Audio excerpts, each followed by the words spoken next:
kamusta po? Narito po ulit ang update natin para sa lagay ng ating panahon. Ngayong umaga po ng June 5,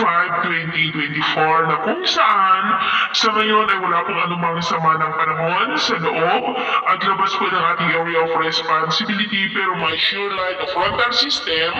na nag-extend po sa silangang bahagi ng Central Luzon na siya po magdudulot ngayong araw ng ulap na kalangitan with isolated rains dyan po sa may Central at Southern Luzon. Habang ang habagat po ay may dumadaloy na sa kanlurang bahagi ng ating bansa at mas lalakas pa po yan sa susunod po ng mga araw. At ito naman ay pinapakita ng forecast model natin pong ginagamit hanggang po sa susunod na 2 linggo. At sa lagay ng ating panahon ngayong madaling araw ay maayos ang panahon sa malaking bahagi ng ating bansa, pero may chance pa rin ng mga isolated rains sa ilang bahagi po ng Cagayan, Central Luzon,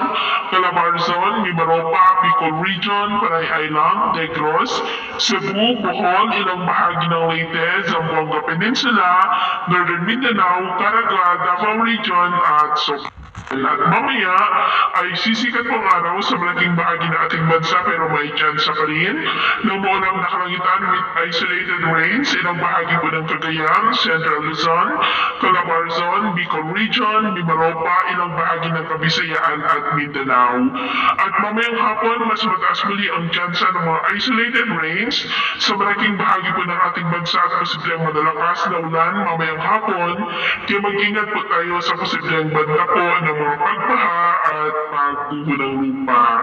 At sa atin naman pong mga baybayin, wala naman po tayong nakataas na namang gale warning signals, pero iba yung mag-iingat lamang po kung papalaot tayo para mas makaiwas sa mga sakuna